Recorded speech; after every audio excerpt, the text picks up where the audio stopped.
fast forward yini como ewa chani so ha ay politics avenue podcast also training because make headlines ni jemra ni bi exum ewa ha ni dem yan rock simu yemon rangen simu yekoyin simma onia nesinia ono o alaje se yabono o alaje mpo o kan se yabono rafa bono na njuma ko so de bi face ne kribia ni de enim na insunsanso eba abaya no so no anya asem kotoa ehu bi hia se ebejafo transia asem omuji mu pensem enne enoma bi ekoso o Ridge Hospital ha onya ehu bi hia se hu de eko ene de eba inwem abra ebejafo transia a omu insim pensem hospital where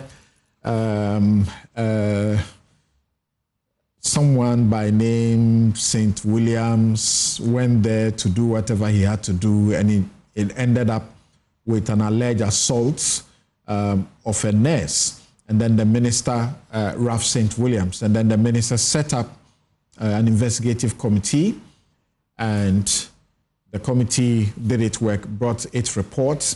Now, just too many are questioning that report, but the report also has some revelations that will trouble you. That the whole Ridge Hospital, the hospital that we say is an example of a good healthcare facility, does not have basic diagnostic machines.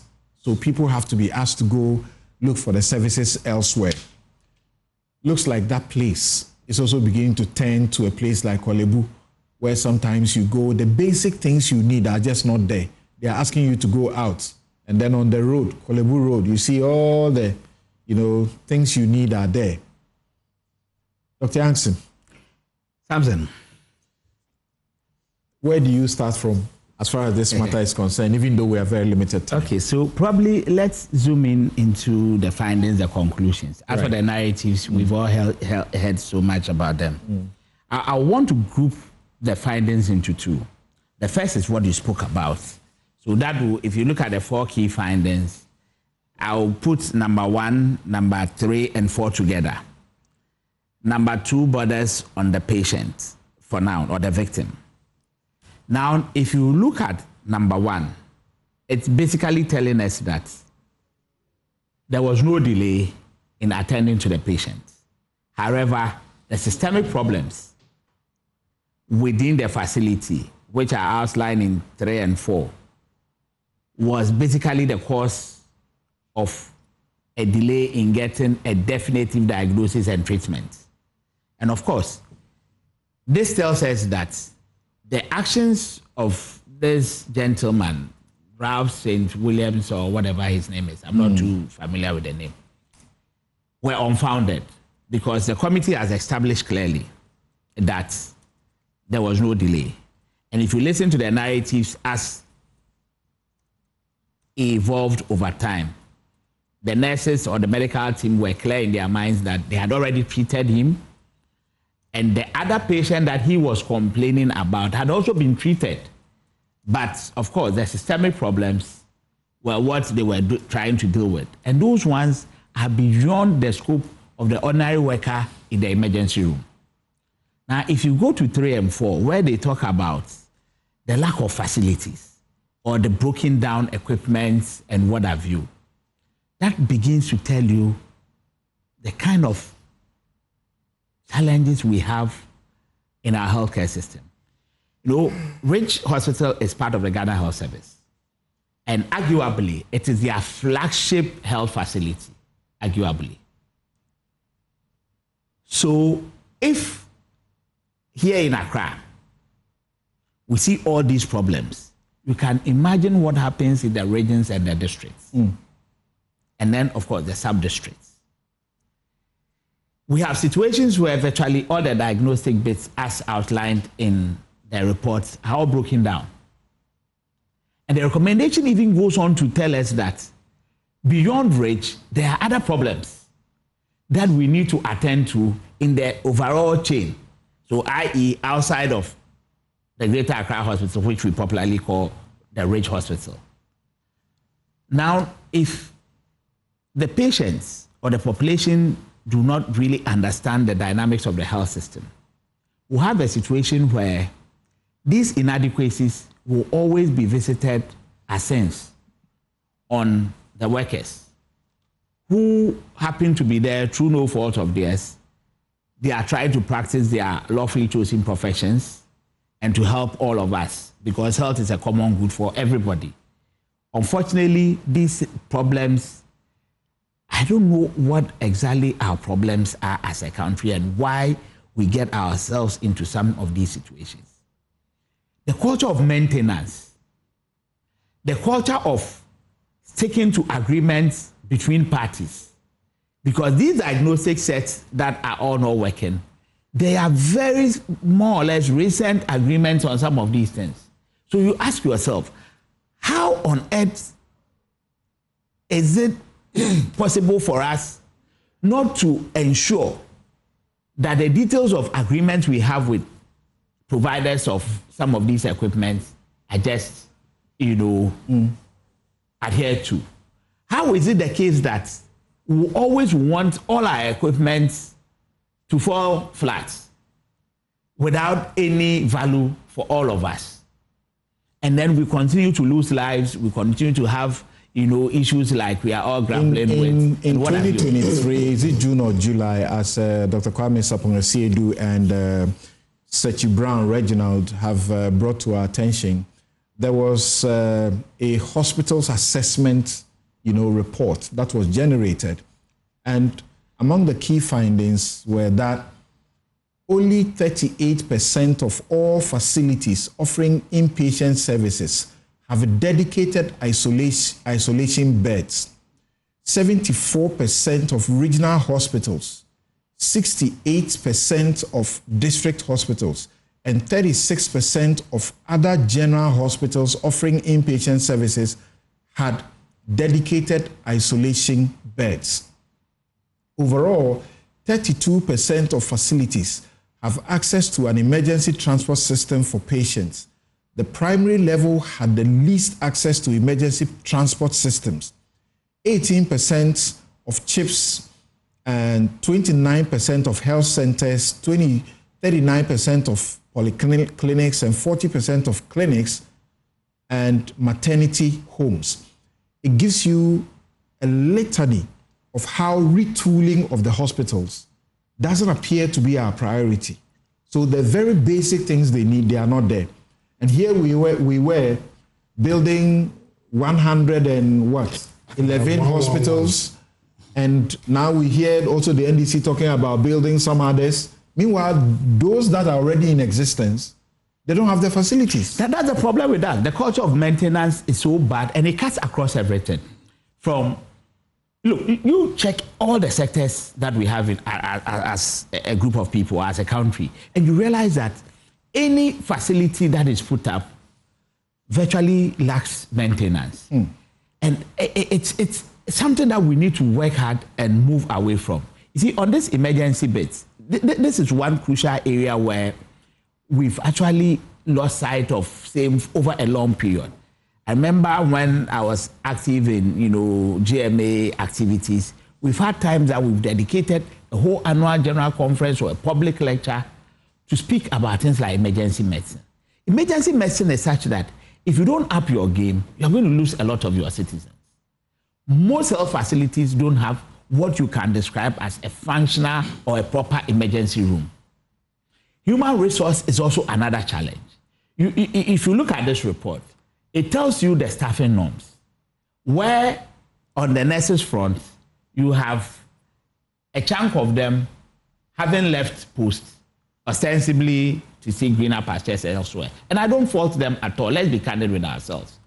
We don't manage the human resource properly. We don't treat them well. We don't pay them well. And when others dangle carrots before them, they will go. If you look at what the report said about the staffing norm and the numbers of doctors and nurses who are at post, as opposed to what should have been at post just about a year ago, you realize that they've lost a huge number of healthcare professionals. Meanwhile, the population also keeps getting bigger. So the limited numbers who are available now are overstretched, And people like this Ralph Saint, whatever, Williams or what it is, wouldn't understand the nitty-gritties of some of these problems. And we want to go there and assault people and behave anyhow towards health professionals. What would be a quick comment before I move to Sule and to Rashid Tanko? What would be a quick comment about what the report said, that only verbal altercation confirmed on video, no evidence of physical assault, but the nurse, Miss Rejoice Botte, reported hand injury the next day. She was treated with pain relief, rest, and psychological support. No fractures and no dislocations. Well, you see, they are conflicting accounts. Let's be honest with ourselves. This lady was on duty. So your duty runs throughout the night till the next morning. I don't know what point in time that this assessment was done. But clearly, from the day of the incident, the lady stayed in the hospital on admission. So I think last Wednesday, Thursday, that she went home, barely 2 days back. Obviously, having been in the hospital for that long, I also don't know the point at which this committee did these findings. But as the standard is, you come in, some initial assessments are done, reviews are done, investigations, imaging, all of it. So I don't know whether the committee had access to all the imaging and the subsequent reviews. You have doubt about these findings. What I'm saying is that the narrative, this lady stayed there for about 9 to 10 days. Under standard clinical practice, if somebody is on admission for about 9 to 10 days, obviously there is something wrong. Unless whatever she was on admission for is completely different from, in quote, the incident that happened. But from what we have come to understand, she's been there as a result of what happened. So the natural thing or the logical thing is that if somebody has gone through this and has been at the hospital for even more than 2 days, clearly there is something wrong. Because usually when somebody comes in, whether injuries, assault or whatever, we look at it and we may discharge you or we may keep you in. So I get you. You wouldn't directly answer me and say you have doubts about this report. Hold on. That's what you have done. You have impugned the report. No, what I'm saying is that I don't know the point at which these panel members met the patient. But clearly, she hasn't been well and she's been around. And aside the initial bits that we all saw as a medical report, subsequent activities have been done. If you go through the medical records, I'm sure you will see all of them. You have done that? No. What I'm saying is that once you are on admission for days, every day we'll review you twice the minimum. Okay. Beyond that, let's also make this distinction. Just a quick one. Let's also make this distinction clear. You know, the criminal investigations being handled by the CID should not be equated to this committee's work. Of course. And the police have actually sent somebody to court with some level of evidence. So clearly there could be more to it than it is contained in this report. Well, Samson, I've taken a look at the report, and I think for me, two things. It appears that the report seemed to place a lot of emphasis on the degree of injury or the level of assault or whether the person was wounded or otherwise. And I think that, for me, is not the point. If, for example, she was slapped and you do an x-ray and there is nothing that has happened to the jawbone and so on and so forth, would you say, oh, that was something trivial, or we checked and it didn't have any impact on her or something like that? In fact, in law, assault is not only when there has been actual battery harm, like beating of the person. And exactly that is why the lady is actually in court. The tort aspect of the assault. Yes. So for me, I think that aspect of the report is a bit problematic. But the other side of interest to me is the revelations in terms of the state of the hospital. Where you have a regional hospital, not refurbished long ago. Celebrated regional hospital, just recently refurbished. Yes, and then we are told that the emergency section is always busy, always almost full to capacity. But this is a hospital with no X-ray functioning, no CT scan functioning, no MRI functioning. So that, for me, is a disaster.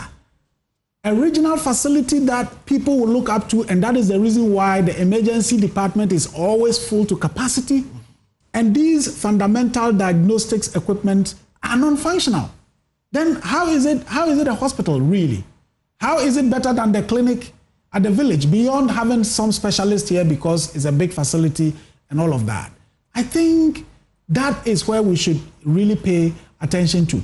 And it really emphasizes the point about the situation in the 5 regions of the North, for example, where at one point, none of the facilities in the whole of the 5 regions had a functioning MRI. And I think, Honorable... They had to bring somebody recently to Techima. To do, MRI, to do CT scan. But you see, Honorable, that is why sometimes when some of us are reviewing the amount of waste and loot in the system, it gets depressing. In fact, the other day I was telling my colleagues who are on our fourth estate project that, well, we have to have regular mental, sort of therapy for them. But because some of the things, when you see something, you wonder, why should we be doing this out to ourselves? They're under pressure. Some of the contracts and the payments that are made. And because Honorable is here, transport. You mentioned my ministry. Yes, you were there, 2022. What about my ministry? You pay what? 95.9 million Ghana cedis for airport disinfection. Which airports? Which year? 2022. Okay, so let's not divert. We don't have time. So let's not divert the it's discussion to something else. When you see our hospitals, our sick hospitals being the ones. Actually summarizes a part of the Harmonized Health Facility Assessment report that I referred to, released in July of 2023. And he says nothing in what we have seen now surprises him. He says overall, availability of medical imaging equipment and services is limited. 27% for ultrasound and 6% for X-ray. High-end modalities for specialized diagnostic imaging procedures are lacking, with less than 20% of regional hospitals offering mammogram, CT scan, MRI, and fluoroscopy services. With regards to gastrointestinal endoscopy, colonoscopy was available in 12% of regional hospitals. So we have sick hospitals, and I think that before we even talk about treatment, sick hospitals, we should treat the hospitals first. Otherwise, we basically would be harming people by taking them here to these places. But our doctors can basically advise in terms of their expertise. That we need to do this, you need to do that. So I think we should treat our sick hospitals as a matter of priority. Thank you. Rashid. Well, for us, we as a government, we are not surprised. We inherited a very terrible infrastructure from the NPP. I mean, this propaganda of 111, Agenda 111 was just a fluke. It was a complete fluke. It just went to a complete fluke. I mean, what did they do? No, but Tanko, let me ask you. If you have a situation where about 88 districts don't have hospitals, don't you think they deserve hospitals? Okay. If you have 88, you go and be talking about Agenda 1111. The existing ones that he's talking about. Cancer, let me handle this. You see this. We have to thank the Honorable Minister. He has shown leadership in this rich hospital matter. I mean, he did very well, Honorable Akando. The way he managed to douse the tension over there, try to resolve the issue by getting through this committee to come out with this recommendation. I read the recommendations and then what they intend doing. Government will take it up seriously. I mean, it is not our intention as a government to allow medical doctors to be subjected to this kind of thing. Government will make sure that everything is done. We'll have a conducive environment and we'll fix the problems that you just identified. His Excellency John Dramani Mahama, if you look at his statement, when he was sworn in, he made a categorical statement about health facilities. And that is why we brought in this Mama Care. You see, you people created it. The truth of the matter is that the elephant in the room, really, is the fact that there is an attempt to protect the person who was the perpetrator. He brought out all of these things. One, Ralston Williams. He is the one that, look, in all these hospitals, sometimes you go there and you have to wait. Sometimes, you know, the workers are working under severe pressure, lack of equipment, and so on and so forth, psychological, personal issues, and so on and so forth. You don't go there assaulting nurses. And in the report, you can see there is a clear attempt to shield him away from all liability that he's supposed to face. And they're saying that there was no evidence of assault and so on. Look, in law, when there's a celebrated case of Cole and Turner, they said that the least touch of another in anger is battery.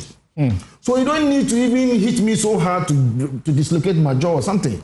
The least touch of the person in anger, or you put a certain fear in the person already. So the person doesn't have to feel physical harm, but even mental or psychological harm. It's enough, you know, to ground an action. But you see, the point that you make about the hospitals, I'm surprised. I'm surprised that you don't find anything wrong with government putting up hospitals. That is very we're saying, but I'm scared for this country that you don't see the need to complete the hospitals. Some of them have been completed. It's just left with operationalization. You have to operationalize them. And for some of us, our surprise is how this assault case has become an NBC NPP banter. The St. Williams, is he an NBC guy? He is. He is. They're shielding him. Oh, I see. He did the same thing to Honorable thank you. in Parliament. Right. The next thing that will happen, thank you, Hassan. Thank you very much. Thank you very much.